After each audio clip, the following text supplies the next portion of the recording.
So thank you everyone for joining the first poster session of this year's SDMH conference. My name is Taylor Myers-Brower. I'm a rising third-year grad student in Bethany's lab. Excited to be moderating this set of posters with a couple of my lab mates.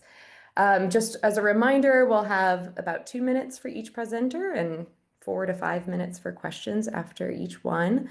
I'll be keeping track of time. I'll go ahead and give you a nice little interruption when it's time to wrap things up so that we have time for folks to ask questions. And I'm really excited to hear everyone's talks. This theme is understanding anxiety and other mood disorders. And we will get it started with Heyli's poster.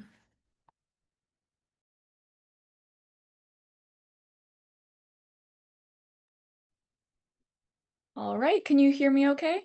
Perfect. Excellent. All right, I think I have a pretty brief presentation today. I'm just going to be quickly going over some findings from a secondary analysis of a randomized control trial testing a coach-supported app-based CBT intervention for adults with OCD.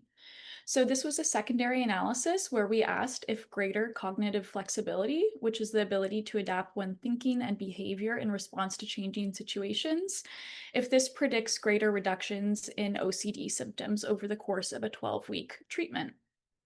To measure cognitive flexibility, we used the perceptive errors subscale of the Wisconsin card sorting test, and we assessed OCD symptom severity using the Yale-Brown Obsessive Compulsive Scale, or YBOX for short. And we conducted a linear regression with a sample of 68 participants to examine whether cognitive flexibility predicted changes in OCD symptoms from baseline to the end of the 12-week treatment. And we found that cognitive flexibility at baseline did not significantly predict treatment outcomes, meaning that even individuals with more rigid thinking styles were able to improve over the course of this 12-week intervention.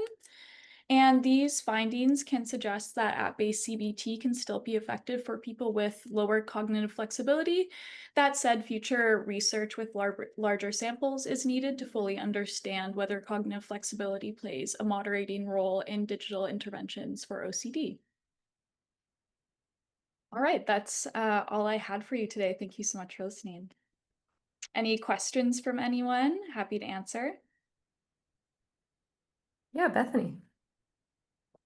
It's super interesting. I really appreciate you sharing this, Heyli. I am curious, do you think that the lack of prediction from cognitive flexibility is tied to it being a coach-guided intervention? And so maybe that cognitive rigidity was able to be addressed in other ways through the coach, and had there not been a coach, that would have been more of a factor for people? Or do you think it's just some other features tied to the intervention? That's really interesting. I don't know if there would be a difference between coach-supported interventions and fully self-guided interventions. Both groups, whether they were in the control group or the intervention group, improved cognitive flexibility, like improved on the subscale over the course of the treatment. But I could imagine maybe you would improve a little bit less in terms of cognitive flexibility if you had a coach, maybe because you'd be having some support in thinking of personalized exposures that you could do. And if it was self-guided, you might need to be a little bit more creative and not having that supporting role. But again, it would be awesome if there would be trials comparing this so we could get a better idea of what exactly targets cognitive flexibility and how we can improve this in treatment. Thank Super you for the interesting. question. Thanks. Any other questions? I have one.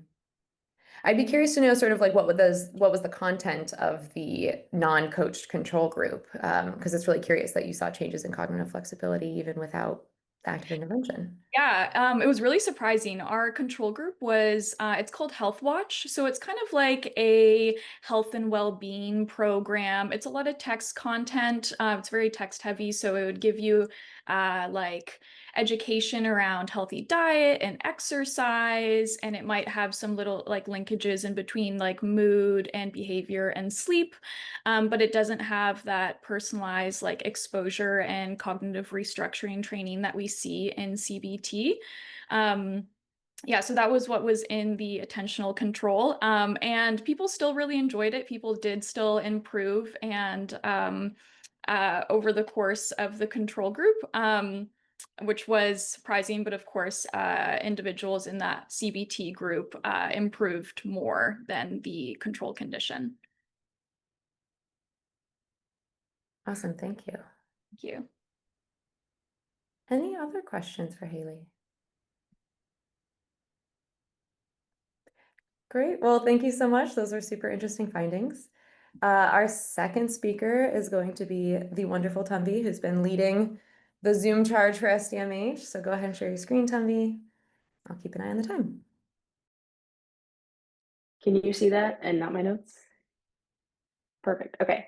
This analysis is a presentation about our lab's larger EMA study that we've been doing with socially anxious college students. And this specific analysis was interested in seeing how socially anxious college students were reporting their social stressors, and specifically if there were any trait level characteristics that predicted how they reported social stressors in the context of their everyday life, with the goal of trying to build a just-in-time adaptive intervention to treat social anxiety in momentary settings. And what we did was we had a EMA study where participants were telling us about their social stressors that they were experiencing every day over a 10-day period. And we collected all of those, sort of calculated both the frequency of social stressors that people were experiencing, as well as the percentage of social stressors above and beyond other stressors that they were experiencing, to try to figure out whether any of those, either the frequency of social stressors experienced or the percentage relative to others, was related at all to any trait characteristics, such as the severity of baseline anxiety that they had, or their age, their income, their gender, and what year they were in college. And what we found, I guess, unsurprisingly or interestingly, is that basically no demographic characteristic or baseline social anxiety severity predicted how frequently or what percentage of social stressors folks experience. The only finding we did have that was significant was that men overall reported a fewer percentage of social stressors over other stressors. But what it really, for us, I think, suggests and kind of recommends as future research is that when we're thinking about social stressors in the context of everyday life for socially anxious folks, we might want to be thinking more about predictors that are more relevant in context or more specific to the state that they're in to be more effective in identifying those key moments of crisis. All right, I will stop there. But That was perfect timing. All right, questions for Tumbi.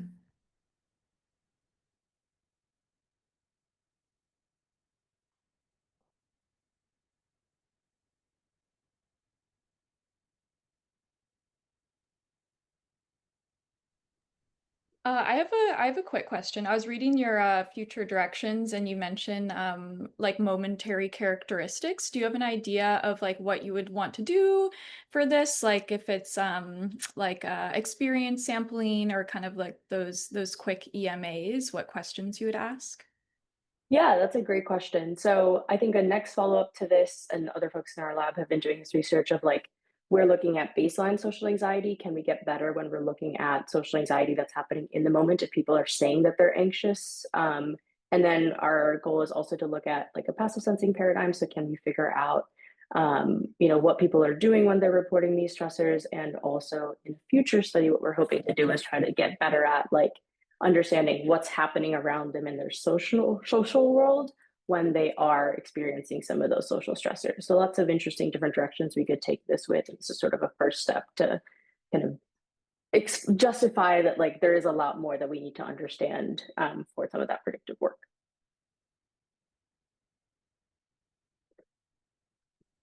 Bethany, did I see that you had a question? She's still on the screen. She might have Well, I left. just think it's interesting that across the first two talks, we're seeing sort of a lack of prediction, which on things that we would have thought might be predictive. And so I think it's interesting to see like, I don't know what the factors may be and whether a lot of it has to do with the fact that we probably just have a lot of clusters within each, of for Heyli's the response to the OCD treatment, for Tumbi, what you're experiencing in these different social contexts. And so it may be challenging when we're trying to predict in these ways that are going across the whole sample kind of thing. So I just think it's a really interesting pattern that we're starting to see here. I think I saw, did you raise your hand? I did, yeah. I honestly was just curious sort of how you define social stressors and sort of how much variability there was person to person on what they were perceiving to be like a social versus non-social stressor. That's a great question, and one that I'm smiling at because it's something we spent a lot of time thinking about. So within this study, they had they gave us it was like a multiple choice, like select all that apply kinds of things. And so here on the bottom leftish, you can see what we were considering a social stressor was if they said like these were all options that they could pick. So we gave them social situation, romantic relationship, or family and home life. And so if people responded to those, we would say that those were social stressors, and then all the other stuff like academic, discrimination, financial stressors, all of that felt in the non-social stressor bucket. That is definitely something that like we are like applying to the data, and we spent a lot of time thinking about as like, are participants perceiving it that way? Are they making these distinctions between social stressors and not? Are there ways that these other stressors are also social stressors in ways that we aren't capturing? And so we're trying to think creatively about how we can do this more robustly, but this is sort of our first stop. That is a great question. You have one more minute left. Oh, Adam, you want to go ahead and ask your question? But you do have Sure. a Did you question. look Yeah. at any subsets of the social stressors to see if there's a relationship with a particular stressor, but not all of them collectively? Yeah, that's a good question also. So we haven't looked specifically at any one kind of social stressor. What we did do was we took a subset of responses where they only said they were having a social stressor. Other times they could say that they were having multiple stressors at a time. So we tried to get a little bit more granular of like, okay, when it's purely a social stressor and there's nothing else that they're saying is a competing priority, do we see any relationships there? And we did not. I think it would be really interesting to look at individual stressors. I think for this, something that was true of the data was that like the academic stressor, I think, takes up a lot of room because these are college students in the active context of going to college. And so I don't think we had quite the saturation of data to look at those individual categories, but we would like to in future if we can get that density. Did you want to take a stab at your dream Jedi? My dream Jedi would be able to tell us about will be social context in a more robust way than just asking people what's stressing them out, but like trying to understand what it is that they're doing in their everyday lives that would tell us what a social stressor means to them, and then seeing if we can anchor some of our predictions to like things they're about to be doing, situations they're about to be in, and stuff like that, not just if they're saying they're anxious about it, because then we're only reacting and not proactive. Awesome, thank you. Next up, we have Sarah.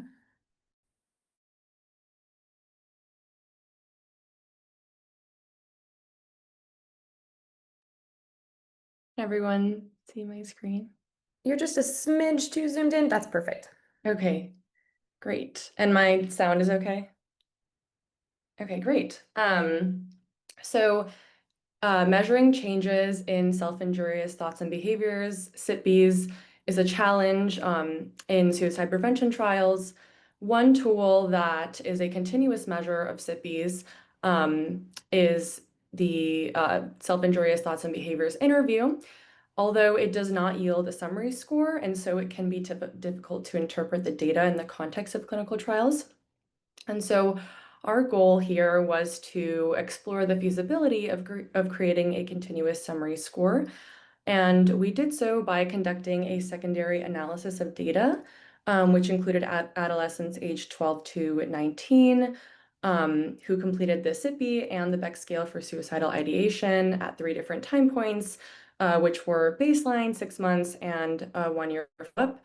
And we examined associations between select SITB items and the BSS total. And then we also examined interactions over time. And we found that 7 items from the SITB were associated with the BSS total. And we aggregated those into 3 new subscales. So out of those 7 items, we found that 5 predicted changes in BSS total score over time, which included items 1, which was the number of times a participant experienced suicidal ideation in the past year or since the last assessment. Item 2, self-reported likelihood that a participant would experience suicidal ideation in the future. Item 3, likelihood that a participant would generate a suicide plan in the future. And item 4, presence of an aborted suicide attempt, and item 5, likelihood of engaging in socially motivated non-suicidal self-injury in the future. And then we found that 2 out of those 7 items predicted changes in BSS total independent of time. And those were item 6, presence of a suicide plan in the past year or since last assessment, and 7, the presence of suicidal ideation in the past year or since the last assessment. And our conclusion is that the SITB is a feasible tool for constructing a continuous summary score in the context of clinical research. But a couple limitations are that this is limited to a sample of adolescents, and also, of course, these scales would require validation through future research. Great, thanks so much, Sarah. Any questions for Sarah? Yeah, tell me. Great job, Sarah. Was Yeah. wondering if you had thoughts on like if there are limitations with how frequently you would be able to use this specifically in a DMH or like an EMA type of setting. Does it sort of hold up as far as you all can tell? Like for repeated sampling? That is a really good question. I don't know that that's something that I've thought through yet.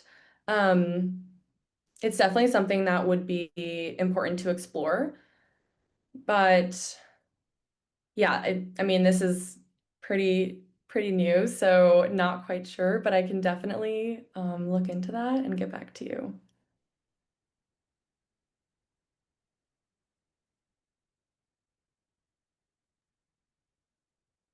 Other questions for Sarah? Yeah, Noah. Thank you so much, Sarah. This is a really interesting study. I'm someone who hasn't historically worked on studies where we've collected like data on participants like suicidal thoughts and behaviors during the study. It's something that like I'm thinking of moving towards in future studies that I do. So I'm curious if you have any kind of thoughts around how to make sure that you have like a robust kind of risk protocol for when people do endorse suicidality, but without making it so robust that people won't tell you when they're having suicidal thoughts because they don't want to trigger like some extensive process that they don't want to go through. Yeah, that is a really great question. So far in the studies that I've been a part of, usually sort of like a risk assessment is conducted very early on.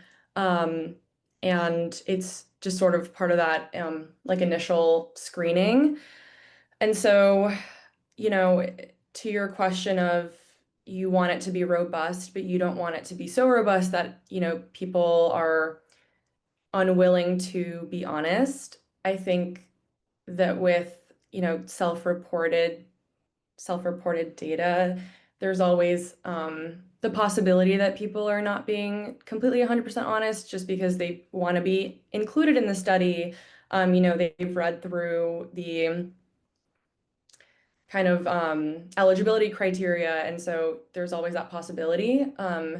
But at least with the research that we've done, I found that I think doing the screening early on, and like in the form of the PHQ-9 is a good way to kind of have like a robust assessment.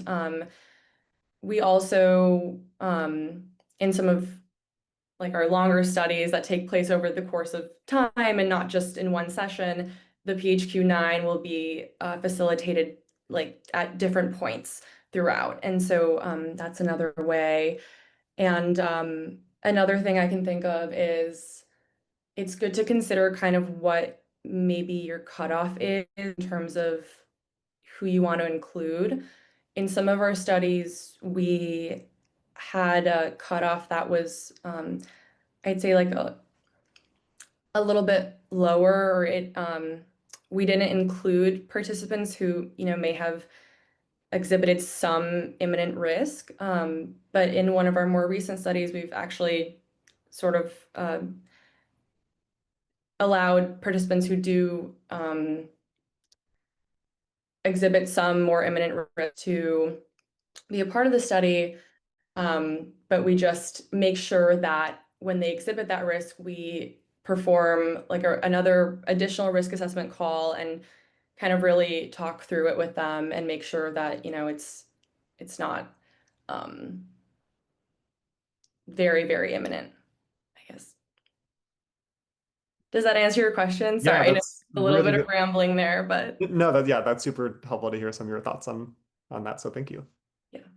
And I would just like to add, I am not at all an expert on like suicide research. I've been working in it, but the expert sort of in relation to this work would be Jonah Meyerhoff.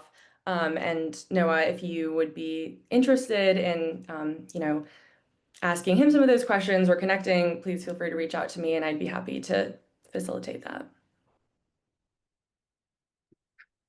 Great. Thank you guys so much. I'll turn it over to Adam next. Thank you. So I'll share my screen.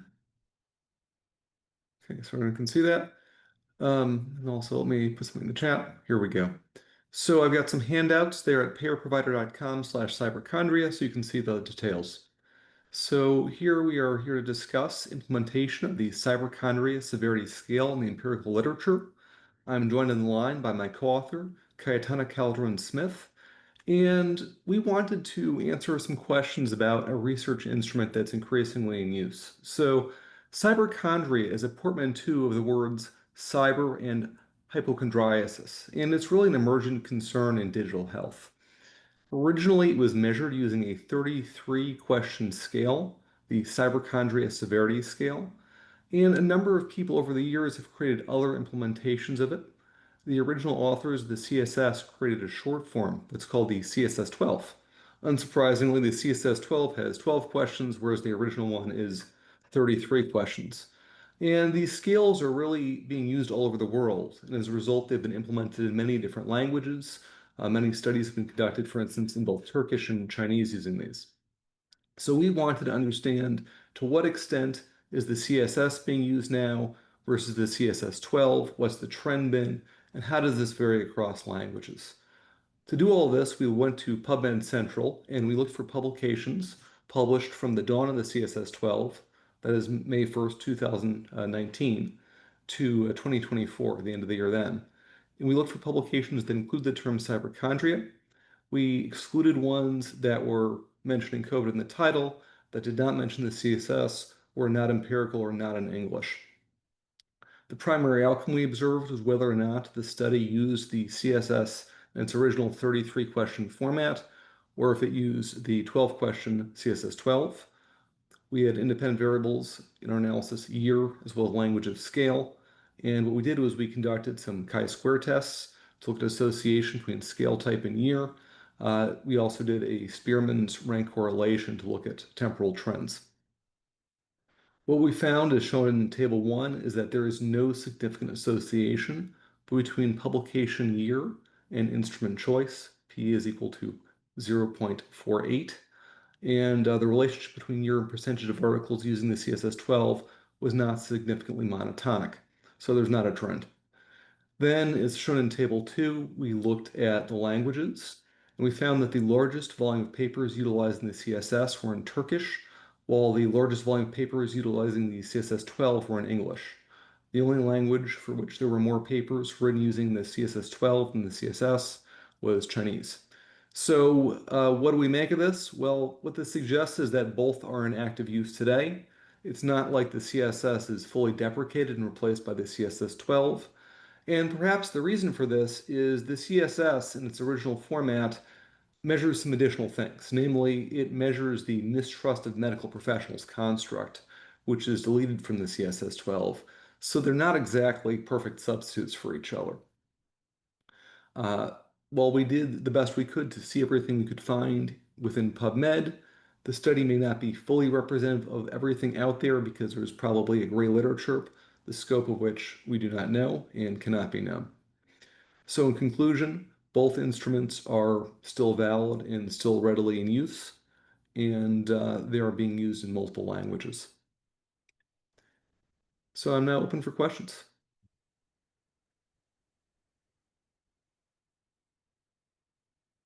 Is anyone working with these scales or? Go about ahead, Beth. cyberchondria? Super interesting, Adam. I just was looking at the questions that are part of it online through the super helpful link that you shared. I'm curious how well the scale does of capturing, I guess what I think about is as maybe it's not a linear function that these sort of scary reactions are one piece of it, but there's also that side of how people are now able to access information and get good information potentially that could lead to seeking healthy follow-up care. So I always think about like kind of both sides of it. And I'm really glad in the ways that the online information is encouraging discussion, encouraging people to like be advocates for their healthcare and all of those kinds of things. But of course, you're highlighting the darker side of it. And so I'm just curious, like how you think about those issues and whether you feel the scale captures the range or is more exclusively focused on the sort of negative implications. Cayetana, do you have any thoughts? Absolutely, I'd love to jump in. So, what we tend to see with both of these scales, the CSS 33 and the CSS 12, is more of a problematic orientation towards use. We're not necessarily looking at neutral or even supportive use. So, this is really interesting from a clinical standpoint, especially. But as the scale is either built out or as we see additional versions of it, there may be an opportunity to capture either supportive or neutral use.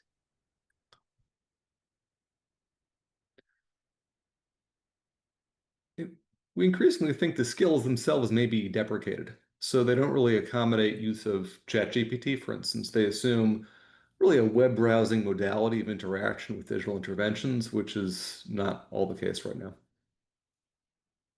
And as a teeny tiny addition to that as well, what's interesting is the CSS 33 actually does capture a slightly broader variance of use, while we see the CSS 12 really does seem to be more oriented by not necessarily legacy media, but maybe more news media, et cetera, et cetera. So if we're implementing this within a younger population who uses TikTok, for example, or Instagram or Reddit, for example, they might not respond to the scale as we would intend. That was super interesting. Thanks so much, guys, for sharing on that. Next up, we have Tiffany.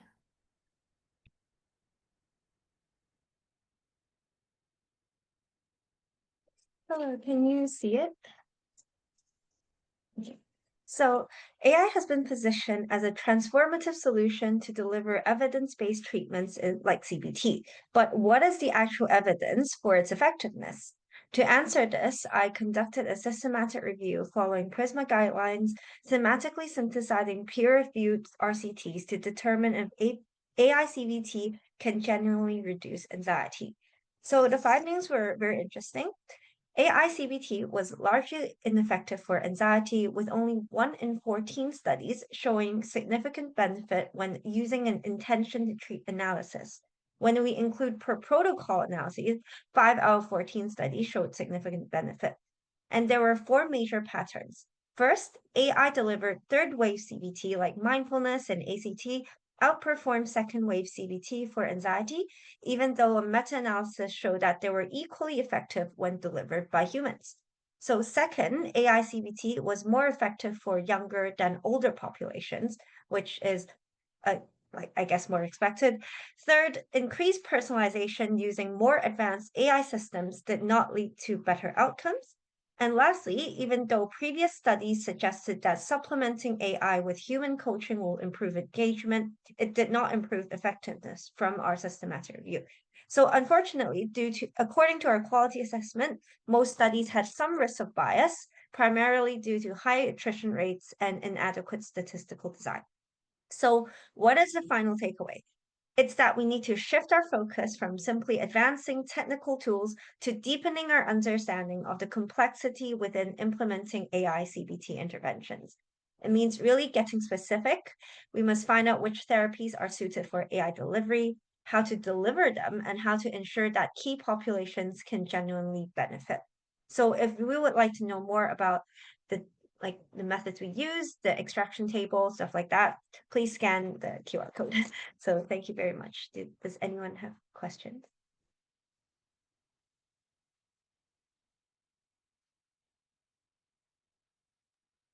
I had one. I'm very curious about this finding that the third wave treatments seem to perform better with AI than the second wave's treatments. And then I'm also curious, we do a lot of thinking about personalization of interventions. And so I guess I was curious, like, do you think type of intervention and the personalization might like interact with one another, that personalizing one particular type might help improve its efficacy instead of looking at the so whole sample? So, from like, so how we came to this conclusion with the third wave CBT was that like within all those effective, because most of the studies were second wave CBT, within the effective studies, 3 out of 5 of them were effective per protocol. So we saw that there was like a huge trend where ACT, like those that incorporated mindfulness uh, techniques and AI third wave CBTs worked. And so we were thinking that maybe it's because like third wave CBT has like more instructions to it where AI can like more easily deliver the whole thing. Whereas for second wave CBT, you kind of need to like understand their thought patterns and you kind of need to analyze from that. So, and maybe the personalization right now can't reach there. But at the same time, it's very interesting because from what we saw, like a lot of the more effective studies use use like older AI systems like rule-based AI, keyword like inputting keywords instead of like with like having detection of NLP, machine learning, or even Gen AI, stuff like that. So it's very like it was like interesting for me to kind of like see this pattern here. But I think that like in the future there has to be like way more standardized reporting of how like this intervention is, because there's definitely a lot of individual variation between like how the intervention was delivered, what the intervention is like between different studies as well. So it would be like very helpful in the future to have that standardized reporting. And also as like AI like advances really, really quickly, we can like kind of look over this again and say. No, thank you so much. You have a question in the chat.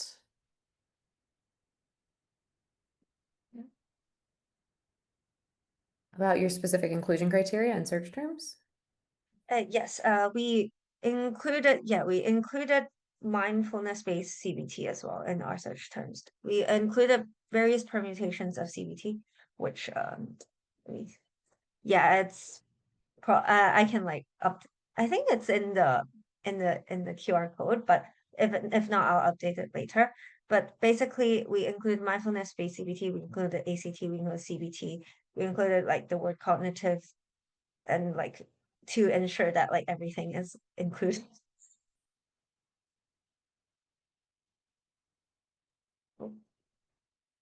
Great. Any other questions for Tiffany? All right. Moving on, we have my other lab mate, Noah. So Noah, if you want to go ahead and share.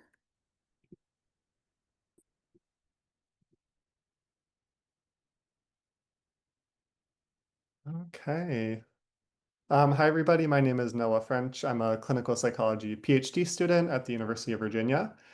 And I'll be presenting analyses from the same data set that Tanvi presented on a little bit earlier. So as a reminder, this is a study in which we recruited highly socially anxious undergraduate students to complete 10 days of ecological momentary assessments on things such as the severity of their mental health symptoms and, as Tanvi discussed, the stressors that they were experiencing. For the set of analyses in my poster, we looked at how a mental health symptom known as depersonalization might be related to participants' difficulties with regulating their emotions. So as a bit of background, depersonalization is a mild form of dissociation that's common in people with high levels of anxiety, including social anxiety. And it's theorized to protect individuals against psychological distress by blunting the intensity of their emotional experience. So this kind of suggests that anxious individuals who experience more depersonalization might be regulating their emotions differently from other people, but in fact, very little research has looked at this potential relationship. So in this poster, which is a secondary analysis and some preliminary analyses for a paper that we're writing, we ran some cross-sectional analyses in which we looked at the effects of participants' severity of depersonalization symptoms on their levels of emotion regulation difficulty across 6 different domains as measured by the difficulties in emotion regulation scale, otherwise known as the DIRS. Overall, we found that participants who were higher in trait level depersonalization, as well as those who gave higher average state depersonalization ratings over the 10-day EMA study, tended to have greater emotion regulation difficulties in a couple specific domains, including non-acceptance of emotional responses. However, none of these effects were significant after we controlled for the severity of participants' other mental health symptoms. And you can see a visualization of this pattern in the figure on the right. So what this seems to suggest is that while socially anxious individuals who experience more depersonalization may have specific emotion regulation deficits, this may be because those same individuals have higher levels of anxiety, depression, and stress as well, which are themselves associated with emotion regulation difficulties. Thank you.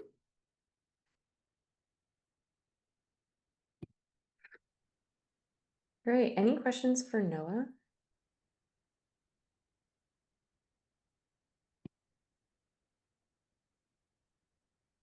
Question in the chat.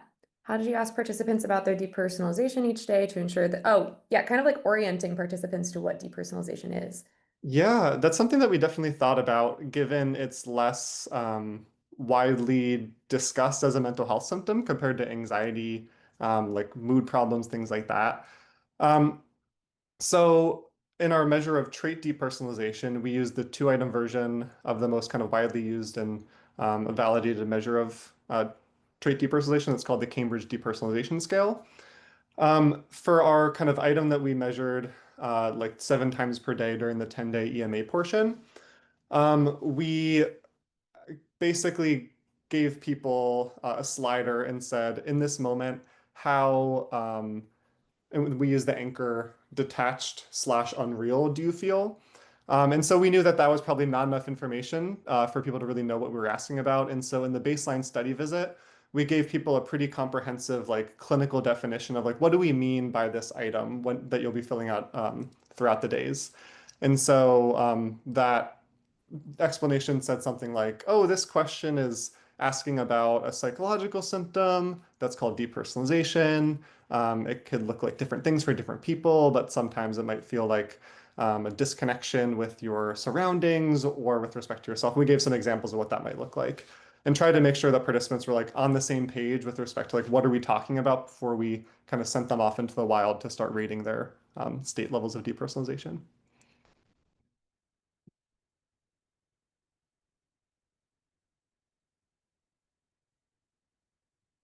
Yeah, Bethany.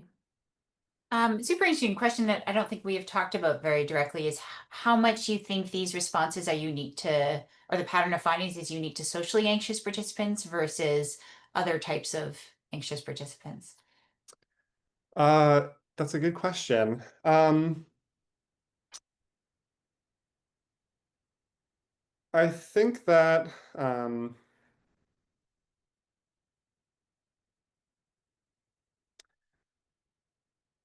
the kind of field of research on kind of depersonalization is pretty new and small. So one of my soapboxes is that I think more folks who research internalizing disorders should be including measures of depersonalization in their studies so we can get more data. I tend to think that it wouldn't be specific to social anxiety, and that we know in general that across different anxiety-related disorders or problems, including like panic attacks, post-traumatic stress, depersonalization is a kind of common process to happen. So I think that kind of any findings that we would have in this study could potentially be found in studies of other types of anxiety. But that's just a guess. It's an empirical question. Thanks. All right, any other questions for Noah? Great, awesome job. And we have one last presenter, Samir.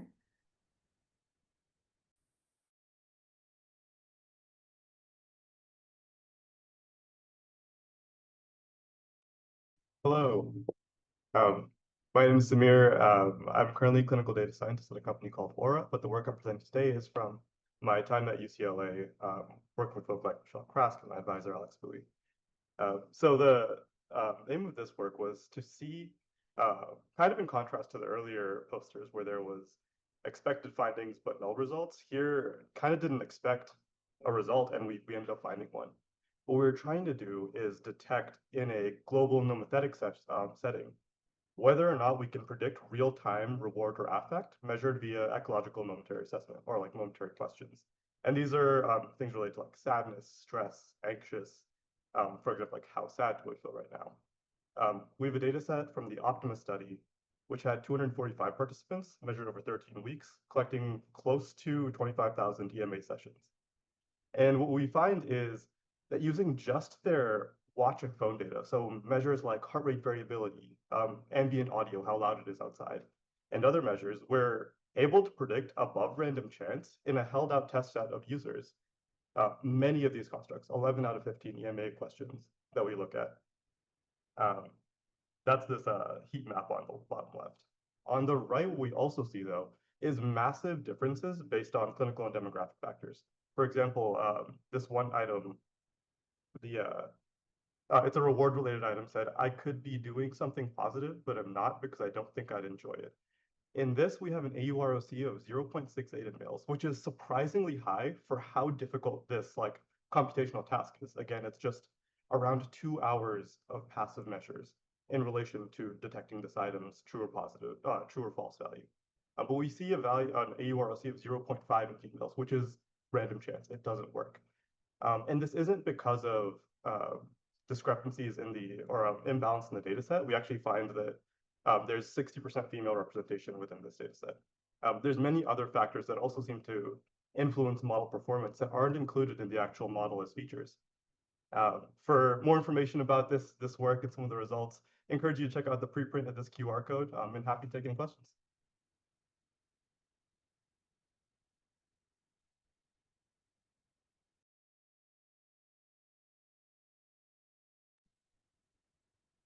Yeah, Noah. This is really, really interesting. Thanks for this presentation. I'm curious if you have any hypotheses as to why some of these constructs were more difficult to predict in certain demographic groups. Is it because the the data differed based on those folks? Maybe they used their devices differently, or the devices were like less able to pick up certain data streams in certain populations, or is it because you think the construct itself like differs in these different populations and that's why it's like, yeah, I'm curious if you could talk about that a little. In terms of like distributions of how we see people responding to these across like the different demographic and clinical splits, we see it be pretty much similar. So like at least the response side seems similar. The input side is I think where a lot of the bias and change in I guess like features is derived. Like my running theory right now is like it is likely that like while like Apple was developing the Apple Watch, that maybe it was like created on a subset of people, which may not capture these measures as well on the rest of folk. And that surprises, or I guess like it isn't surprising in the larger setting, but to see that creep up in like a very like removed from that initial set of decisions feature or like analysis pipeline.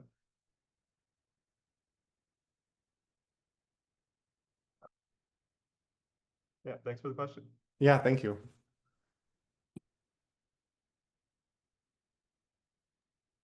Any other questions for Samir? Yeah, Katie. Hey, yeah, super interesting. I haven't seen environmental audio used in these kinds of sensor studies before, so I was wondering if you could talk a little bit about what that is and if you think it's important to the predictions you're making here. So I also haven't seen it in other studies. It's just something that comes out of the Apple Watch that I haven't really seen utilized in the past, and kind of in a data-informed way, like trickled its way into one of the most important features for almost all of these models. I think part of that is few studies look at real like momentary features. These are like within 2 hours. And I think that paints a context for the environment that someone's in. It's particularly important for items like the model detecting how stressed someone feels, leverages environmental audio, and it's taken from the Apple Watch. It's just like a decibel level measure, but it seems surprisingly important. Interesting, thank you. To clarify, the feature that you were deriving from the audio sampling is just volume of the surroundings? Exactly. It's just how loud it is outside within the last, let's say, average of 2 hours for some of these settings. Very interesting. All right, well, we have a couple of extra minutes, so if anyone had any questions for any of our wonderful presenters, I think we have time to field a couple.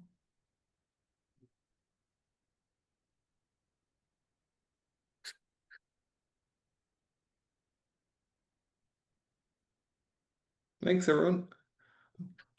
We got a question in the chat for Samir. Oh, yeah, how can you get people to actually do your EMA surveys? Yeah, I was so shocked that it was almost 81% compliance with protocol. Great call out. That was a lot of the, I guess, like incentive strategy we have is related to like monetary compensation for every incremental action done within the study. I'm surprised that even worked in this population, which is enriched for those with anhedonia, or like clinical team at the clinical study team at the Depression Grand Challenge at UCLA just does an amazing job. So that's just massive kudos to them for following up with basically everyone and really making it work. I have a follow-up question to that.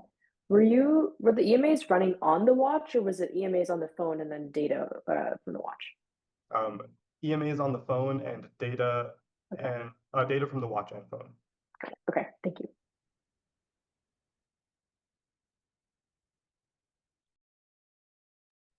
I'm always curious, since we have another minute left, the range of time zones and locations on the call. We had people like presenting at 3 a.m. for them last year. So I'm curious, if you're not on Eastern time zone, if you could say what time it is for you and where you are.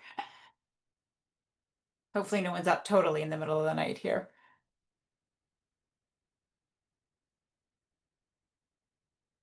Chicago, okay, not too bad. Boston, California.